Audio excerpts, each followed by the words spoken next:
Good morning, everybody. Actually, I'm a little bit tired today, probably for the first time ever in my life. Just kidding. And yeah, that's what we're going to talk about today, feeling tired. And dear listeners, are you tired? And also, my fellow friends, I'm here. My name is Hendrik Kausen, and my fellow friends, Sheldon and Otto, are you tired? Please let us know how do you do today. Yes, tired. Thanks for asking. Yeah, that was a very short answer. I'm Sheldon, and I'm very tired. It felt like an AA meeting right now. Well, but I What's mean, an it's AA your meeting? Like a alcoholic, what's it called? Alcoholic Anonymous or something like this. Like when they say like, "Hi, my name is Joe, and I'm 12 weeks with no drinking." So, yeah. Wait, one more question. If it's called Anonymous Alcoholics, why do you say, "Hey, my name is yada yada yada"? Doesn't that kind of contradict the point? Well, then you can discuss how a person can be identified by just their first name. Or Maybe by the they favorite drink. Hey, Bitburger. Hey, whiskey. no, anyway, Yeah. but it's interesting because we all three happen to be tired, and actually being tired can sometimes be a nice vibe. I mean, for example, when I think of being hangover, sometimes it's nice being hangover. You're like this, you're a bit zoomed out, you're like a bit wasted, you're like, you don't think too much, but this can actually sometimes be nice to just, just go for a walk in the park or something, and things kind of feel like in a movie, because you just don't give a fuck anymore. This can be kind of nice, but today it's more like I just want to go back to bed and sleep. Like honestly, I mean, it's not that terribly bad. I mean, I think I slept 6 hours. It's not really, but I did for the last 4 days, and I prefer to sleep my at least 8 hours. And I'm not a person that actually functions well with a lack of sleep. I'm actually very useless when I don't sleep enough. What about you, Hendrik, for example? So I agree, like sleep is super important for me. I also did just get 7 hours of sleep. So I usually take minimum 8, preferably also 9, especially if I'm doing heavy training. I notice that I need 1 hour more to feel rested. Um, yeah, yesterday I was actually playing some games pretty long because I wanted to break a personal record, but I didn't. But I had Come some good on. learnings. It was worth it. I learned a lot of stuff. Yeah, and then in the evening I decided, okay, I was gaming all day. I want to do something productive, so I was working on my application. And yeah, then it was just 7 hours left before we have the call with the Coffee Weekly podcast. Sheldon, how is it going for you? Yeah, for me, usually when I feel tired like I am today is usually related to lack of sleep as well. Because if I'm tired from other stuff, like for example, like exercise, I can still like my brain still works. Let's say I think we kind of covered this kind of topic on the previous episode. But yeah, so today I'm feeling very tired, and these usually when I'm like these, I'm usually like I lose the focus on the like line of thought. So I think it happened even like in the podcast because we record this in the morning, and sometimes I don't sleep a lot of hours during the night, and then I'm talking and suddenly I forget what I'm I'm just about to say, and I have to ask somebody else to to cover for me. This is my normal state, but it gets worse on sleep. But maybe just for context, I mean, Hendrik and me are in Berlin or Stockholm time zones, so it's 8:43 a.m. in the morning. But for Sheldon, living in Ireland, it is a wonderful 7:43 a.m. in the morning. But one thing I have to add is all what we say right now is very much relative. There's people that would like listen to this podcast and be like, wow, I feel so sorry for you. I got up at 5 a.m. this morning and I slept like 3 hours or something. So it's very relative. I know some folks that actually feel comfortable with sleeping 4 to 6 hours. And I don't understand. I I I don't I have a hard time believing that this is good and healthy. I don't understand. I mean, how do you function when you regularly sleep that little? I mean, also from a I don't know, biological perspective is that, I mean, the longer you sleep or the less you sleep, the less REM sleep you have. So basically it's the sleep that recovers, I mean, basically like the memory function of your brain, like sorts memories in some way. So that means if you chronically sleep less than, let's say, roughly 8 hours, you will have less memory. I mean, I can also, I mean, applied that to me personally. I remember in school, our bus was going very early at like 6:20 a.m. in the morning. So I got up at like 6:15 in the morning, 5 minutes before the bus, basically. But I was gaming until 2, 3 a.m. So I slept very irregularly. So sometimes I slept for like 2 hours, sometimes for like 10 hours, and then 3 and 4, but on average, not very much.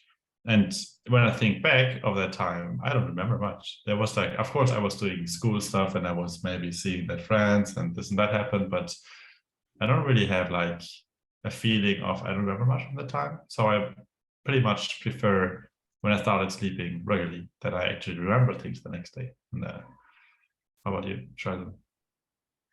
Yeah, no, I think and actually there's like plenty of research on sleep and how important it is, and actually I think the record, not the record, but the biological limits for a human being to not sleep is 11 days or something like this, and then after that you literally die because like your brain stopped working or something. But also I think it has to do as well, like I know that there's research as well on the fact that people should sleep during the night because there is like the sunlight impacts your sleep and stuff like this. But it also depends on the person's habits. If you're a morning person or an evening person, like I, for example, I like to wake up and do the hard work in the morning. That's why I usually don't, like for this podcast, for example, I don't mind waking up at 7 a.m. to record a podcast, because then like from 8 a.m. my time, I start working and doing a lot of things. But some other people, they could hear me and say like, you're crazy, shouldn't do that. Yes. Yeah. So how about you, Hendrik? What do you think? I'm with you in the same boat. I actually got addicted to this feeling to wake up early in the morning, and like at lunchtime, so at 12, you already know I have done this. I have like so many successes already in the day, and it's only half of the day. It's just so addictive for me, this feeling, like to accomplish so much so early. And then like you have such a relaxed feeling for the rest of the day, like, you know, okay, like I can take it easy now, I can do whatever I want to do, I can chill a little bit more. So yeah, but like it comes to the downside, you have to go to bed early. So yeah, I say like it's actually easy to wake up at 4 in the morning if you go to bed at 8, and that just requires discipline. And because like I think one of the reasons why we go to bed so late is because of all the artificial light from the displays and with the street lights and the lights in our room. I notice it when I go hiking and you don't have any lights in the forest, and the light resources that you have are valuable, so the candles or the phone battery for lighting. Then you just go to bed when the sun goes down. And if you go in April or in May when the sun goes down at 8 or 9, then you go to bed at 8 or 9. Then it's also easy to wake up early. So yeah, this is actually a big impact. And then like if you fuck up to go to bed early and you have to anyways get up early in the morning, then you are in the situation that we are in right now, where it's so uncomfortable to work on mentally exhausting things and everything drags out for so long, and you feel like, I want to go to bed. Why can I not just lay on my couch and sleep? And yeah, I think we all know this feeling and what it does to us. So Yeah, I think it's interesting because the concept of being a morning person or night owl, I think that's a very largely debated topic. But I mean, I consider myself largely a night owl, but I have also been a morning person at some point in my life. So you might have a natural preference, something that fits you easy or just like fits your lifestyle as well. but I'm pretty convinced that it can be greatly influenced. So if you want to be a morning person, you can be a morning person. But for example, for me right now, I mean, up until lunch, I just get warmed up for the day. But then I usually have my most productive hours in the afternoon after lunch to like 4 or 5 p.m. or something. Then I do some, I don't know, go to the gym, meet some friends, do something. I come home, I don't know, 10, and then I have another productive hour of work. So from 10 p.m. to, I don't know, 1 a.m., 2 p.m. So it's just like a little shifted, because then at the time, nobody can disturb me, which is kind of the same if you work very early. But for me, it's more like also I have to do it, tomorrow I have to finish something, so I have to finish it the night before. But I can say it is definitely better being a morning person. I mean, yes, being a night owl is fun. No, but I mean, it is hard to say if one thing is better than the other, but I can say it just fits, like for most people, it will, or I would say almost all people, almost. Okay, Otto, I have a question. How do you think your biological rhythm would change if you would have no more lights in your apartment, if Stockholm had no more lights in the evening, if there would be no television in the evening, if there would be no phone in the evening? I think you get the idea. How do you think? Do you think you would still be a night owl? I mean, if there was no artificial light, I would have a half-year depression in Sweden. I mean, now I only have a 3-month depression every winter, but so that's fine. No, but I mean, yeah, you would go to bed earlier. No, the thing is, Sweden is a bad country because in the summer there's no night really. So I would not sleep from June to July, and then I would crash horribly in the winter. Winter sleep, like a polar bear or something. Yeah, but I mean, what I do is like, I mean, very good tips on your phone, on your laptop, enable this night shift mode. And I mean, yeah, I can fall asleep like this. This is not a problem. It's more just that I actually do something and I engage my brain in the evening. But it's more like, yeah, just, I mean, don't do anything after 10 p.m. Go to bed at 11 and wake up at like 7, 8, and that's fine. And I can still do it. I'm just like too lazy because I'm too tired. I actually want to pick it up from there because most of my days I am like a morning person, but sometimes I have a day exactly as you described, like warming up until noon, and then like the busy hard work hours in the afternoon, and then do something, and then work a little bit more in the evening. Maybe not too late, like 1 a.m. or something, but I've had some days like this. Which brings me to the question that I want to ask, and I'm going to answer first, and then I'd like to everybody to answer. So we are here. It's the beginning of a new day, and we are all tired. What do you do with your obligations? So before, I had to. Good question, by the way. Yeah. So before so when I was like younger, I had to go to school. Maybe I could like miss school, but anyway, it's a different thing. Then I started working, so I had to go to work even though I was tired. Would be less productive, but anyway. But right now, the company that I work, we have flexible hours. Literally, we are a synchronous company, so I can work any time of the day. So I'm very privileged to finish this call and go back to sleep and start working again like 1 p.m. or 2 p.m. whenever I wake up.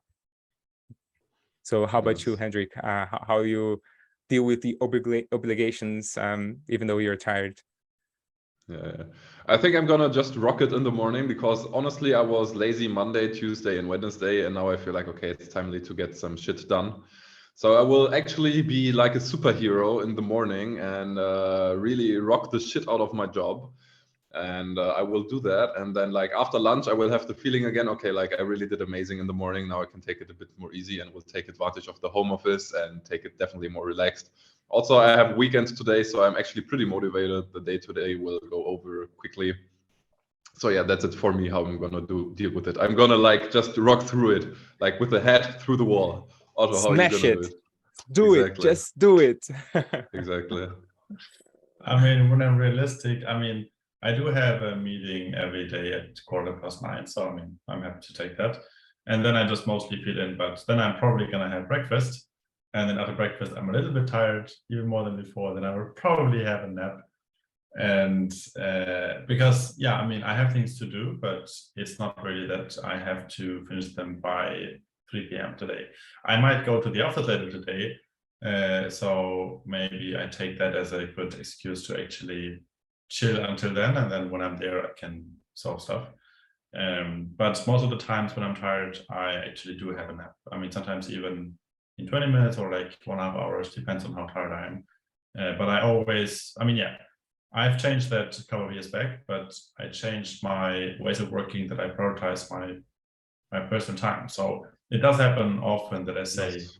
I mean, or I don't say anything, but I'm just doing it later because, I mean, if it takes me, as Sheldon said, like it kind of dilutes time. It's like a, you know, Einstein relativity. We're traveling at the speed of light, everything gets slower in some ways. So if I do something now, it takes me like 2 hours. If I sleep 1 hour, I can solve it in 1 hour. So, you know, I mean, it's also kind of excuse, you know, because I like to nap, but as long as it doesn't get out of hand. For example, on Tuesday, I mean, we had a long weekend. We were partying Thursday, Friday, Saturday. It was very awesome. But then on Monday, it was really, I mean, Sunday was like wasted, and Monday kind of as well. And then Tuesday, I mean, my girlfriend and me were like very tired. So we're like, let's have a little nap. But then we napped for like 4 hours. So that was too much. And then the rest of the day is like fucking wasted. You're like even more tired than before. Don't do it at home. It's not good. You might be like in the bed, yeah, a little bit more. No, just don't. Yeah, it's interesting that the three of us have flexibility on our times. I think my closing thoughts for today's episode would be that I guess you're leaving this episode with a little bit of a follow-up. Maybe we should talk about like dealing with pressure in the future, because something that we could not escape, because the three of us can escape, or like not escape, but basically organize our time with flexibility. So yeah, I think that's what I have for closing thoughts for this one. Hendrik. Yeah, so I have actually 2 things for the clothing thoughts. I once had an internship which started at 7 and I had to commute with train and bike. So I had to wake up at 5 in the morning, and that's when I actually learned, okay, like I have to go to bed early because like I cannot deal with this tiredness every day. And that's why I was like, okay, I'm gonna fuck myself so much up yet tomorrow if I don't do this. And that's when I actually started doing this. And the second thing is like I have a cliffhanger for one of the next episodes, maybe. Like one of our previous guests, Kiki, he will start a new job. Actually, he's starting an apprenticeship in a social job, and then he has to also get up early because he's the kind of person who goes to bed at 4 and wakes up at 12, and he's been doing this for like 5, 6, 10 years, I don't know, but like next week or in 2 weeks, like he starts it and he has to also wake up at 6 or 7 in the morning. So let's see how he will manage with this biological transformation. I will keep you guys up to date. Otto. This, I mean, I'm also looking forward to that because I can very much feel him. I mean, I had this schedule for a long time, and it's very daunting to be like, no, I have to change my whole life. But I can relate to the story that you just told. I was also, I think it was just like 5 or 6 weeks or something. It was just before Corona. I was commuting for almost 2 hours one way, and I got up like super early, had come home late, and I mean, at the end of the day, you kind of manage, you know. Everything is possible. Like if you think you're more productive being an evening person, try it out. It's gonna be fine actually. If you most likely, like most people else, are productive when you wake up early, have a good schedule, it's not rocket science. I mean, you have to find ways. Okay, why am I up late? Okay, if you always play games in the evening, maybe do that during the day or change some other things. But it is all possible. It would take you a couple of days and weeks to get into the like schedule. But your body is like, you know, if your body knows you get sleep, you will sleep most likely. So yeah, in that sense, I would say it's very flexible. Find your routine and go with it. And I'm definitely gonna have a nap today. I just decided. Nice. What a nice closing word. So that's it for today, guys. Thanks for tuning in. Get your sleep or coffee or whatever helps you. And see you next week. Bye-bye. See you. Bye. Everyone. Bye.